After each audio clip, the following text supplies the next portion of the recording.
Misi Imam Mahdi adalah mengajak manusia untuk mengadakan perjanjian kembali dengan Tuhannya melalui Imam Mahdi sebagai perantara gitu. Jadi barang siapa yang berjanji setia kepada Imam Mahdi, sama aja dia berjanji kepada Allah atau kepada Tuhannya gitu.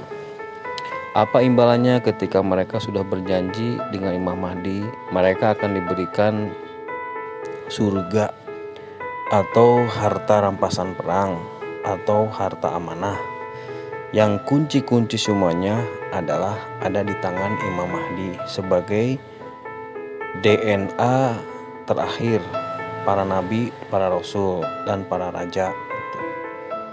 Terus bagaimana mereka atau semuanya mendapatkan harta rampasan perang atau tidak? Hanya orang-orang yang berjanji setia aja kepada Imam Mahdi yang akan mendapatkan harta rampasan perang tersebut atau surganya dunia.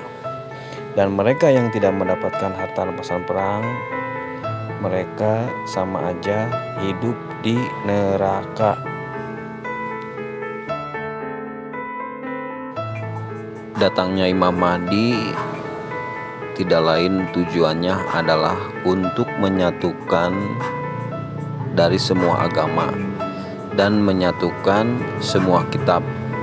Karena pada hakikatnya kitab-kitab diturunkan ke muka bumi adalah itu bersatu. Namun mereka tidak diberi petunjuk cara untuk memahaminya. Maka dari itu tujuan utama Imam Mahdi adalah menyatukan umat manusia dan menyatukan kitab-kitabnya, dan dijelaskan secara terperinci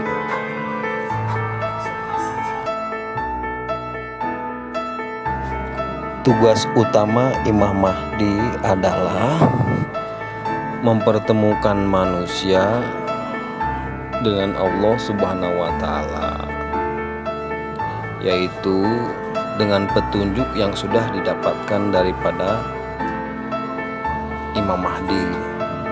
Dengan petunjuk itulah mereka akan bertemu dengan Tuhannya, akan berbicara langsung dengan Tuhannya, dan akan melakukan perjanjian dengan Tuhannya.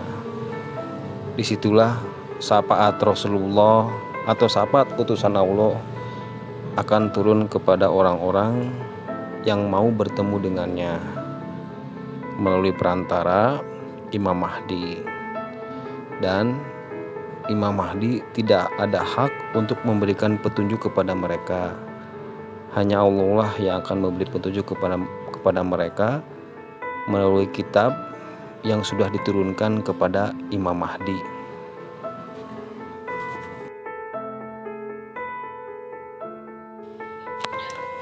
Jadi begini ya, Allah menciptakan manusia dari sejak zaman Nabi Adam sampai sekarang. Mereka ada yang diberikan harta yang banyak, ada yang diberikan harta yang sedang-sedang saja, ada yang tidak diberikan harta, dikasih kepedihan, dikasih penyakit, kesengsaraan. Pada hakikatnya itu adalah ujian. Jadi dari ujian ini menguji semua manusia dengan hati nuraninya masing-masing. Bagaimana pandangan mereka ketika melihat orang-orang kaya, orang-orang miskin, orang-orang yang teraniaya gitu. Disitulah iman mereka diuji. Apakah mereka masih setia kepada Tuhannya? Apakah mereka masih bertakwa, beriman kepada Allah gitu. Inilah menjadi ukuran Allah menguji manusia sebesar apa mereka ketakwaannya kepada Allah gitu. Jadi hakikatnya bagi orang-orang yang kaya, jangan sampai mereka mengatakan bahwasanya mereka sajalah orang-orang yang paling mulia di hadapan Allah gitu. Atau mereka berpikir orang-orang yang teraniaya, orang yang dihinakan itu orang-orang yang tidak dimuliakan sama Allah gitu. Pada hakikatnya mereka itu hanyalah ujian, semuanya diuji.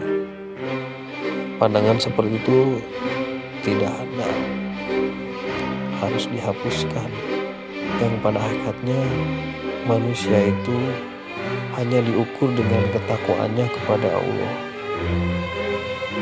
Jadi dengan prinsip seperti ini, hidup kita tidak akan lagi menjadi beban ketika kita tidak memiliki apapun, dan tidak merasa bangga ketika kita memiliki segalanya. Dan kita tidak harus berputus asa ketika bencana menimpa kita, karena yang menjadi ukuran adalah ketakwaannya kepada Allah.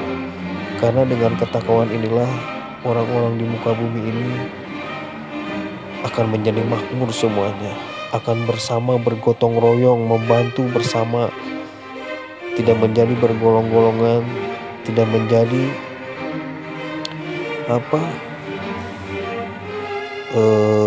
aliran-aliran golong-golongan, menjadi individualistik, hidup masing-masing. Tidak ada itu. Justru dengan prinsip seperti ini, berketakwaan kepada Allah, dunia ini akan menjadi surga buat mereka di dunia ini. Oke lah kalau begitu.